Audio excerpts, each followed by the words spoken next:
ನಮಸ್ಕಾರ ಗುರು, ನಮಸ್ಕಾರ. ನಿನ್ನೊಂದು 15-16 ಸಾಲ ಬಿಟ್ಟಿದ್ವಲ್ಲ ಕನಕಾಂಬ್ರಿ ಹೋಗ 16 ಯಾಕೆ ಬಂದೀನಿ. ಬೆಳಗ್ಗೆಲ್ಲ 8 ಗಂಟೆ ಆಗ್ಬಿಟ್ಟತ್ತೆ. ಒಟ್ಟು ಅನ್ನ ಸಾರು ಉಣ್ಕೊಂಡು ಬಂದೀನಿ. ಇದು ಒಂದು 3 ತಾಸಿನಾಗ ಮುಗಿದ ತರಿಯೋದು. ಅರ್ಧ ಅಂಗಡಿ ಕೊಡಕ್ಕೆ ನಿನ್ನೆ 500 ಚಿಲ್ಡ್ರನ ರೇಟ್ ಆಗಿತ್ತಂತೆ. ಇವತ್ತು ಹೆಂಗಾಕತ್ತ ಗೊತ್ತಿಲ್ಲ, ನೋಡಮ್ಮ. ಯಾಕೆ ಹೋಗಮ್ಮ. ನಿನ್ನೆಷ್ಟವ ರೇಟ್ ಆಗಿದ್ದು? 550. ಹೂವರೆದಾಗೈತಿ. ನಮ್ಮ ಶಿಷ್ಯ ಕೂಡ ಬಂದಾನಲ್ಲಿ ಹಿಂದೆ.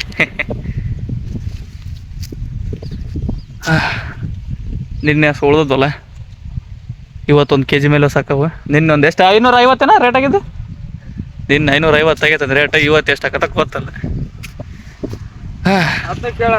ಕರ್ಕ ಮೇವ್ ತರಕ್ಕೆ ದೊಡ್ಡಪ್ಪ ಅದು ಹೊರಸ್ತತಿ. ಈಗ ಮತ್ತೆ ಒಟ್ಟು ಮೇವು ಕಿತ್ಕೊಂಡು ಹೋಗ್ಬಿಟ್ರತ್. ಹೊಲ ಪೂರ್ತಿ ಹೂವರೆದಾಗೈತಿ. ಮತ್ತೊಂದು 2 ದಿನನ ಗ್ಯಾಪ್, 2 ದಿನ ಗ್ಯಾಪ್ ಮಾಡಿ ಮತ್ತೆ ಹೂ ಬರ್ತಲ್ಲ, ಮತ್ತೆ ಅಷ್ಟೆ. ಹೂನ ನಮ್ಮ ತಮ್ಮ ಮಾರ್ಕೆಟಿಗೆ ಹೋಯ್ತಾನೆ. ನಾವು ಒಟ್ಟು ಹುಲ್ ಕಿತ್ಕೊಂಡಿವಿ. ನಮ್ಮ ಕರ್ಕ ತಗೊಂಡು ಹೋಗೋದಷ್ಟ ಮನೆ. 5 ಕಾಲ ಔಷಧಿ ಹೊಡ್ಯಕ್ಕೆ ಬಂದಿನಿ ಹೊಲ್ದಕ್ಕೆ. ನಿನ್ನ ಅವನು ಯಾವುದೋ ಒಂದು ಹೊಡೆದಂತೆ, ಏನೋ ಗೊಬ್ಬರದಂತೆ. ಬೆಳಗ್ಗೆ ಹೂವರೆ ಎಕರ ಗೊತ್ತಾತ. ಅವನು ಗಿಣಕ ಹುಳ ಚಿಟ್ಟಿ ಎಲ್ಲ ಜಗ್ಗದವ.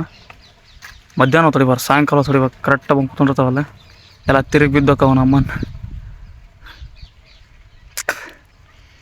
ಅಲ್ಲೇ ಒಂದು ಕ್ಯಾನ್ ಹೊಡೆದೀನಿ, ಇನ್ನೊಂದು 2 ಕ್ಯಾನ್ ಹೊಟ್ಟಕತಿ. ಹೊಡೆದು ಮುಗಿಸಿ ಕೈ ಬಿಡೋದಷ್ಟೆ.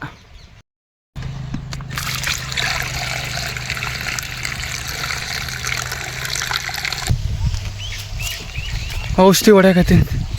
ಸಾಯಂಕಾಲ ಆಗೈತೆ 5 ಬರಿ.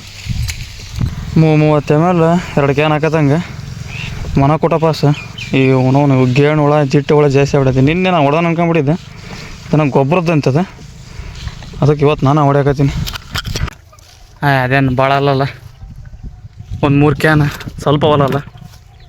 ಒಂದು ತಾಸಿನ ಮುಗ್ದ ಹೋಗ್ತದೆ. ಹ್ಯಾಂಡ್ ಪಂಪ್ ಅಲ್ಲ ನಮ್ದು, ಮುಗೀತಲ್ಲ. ಹೊರಬನ ಔಷಧಿ ತಗೊಂಡು ಮನೆ ಕಡೆಗೆ ಹೊಂಟೀನಿ. ಇವತ್ತಿಗೆ ಇಷ್ಟೇ ಗುರು. ಓಕೆ, ಬಾಯ್.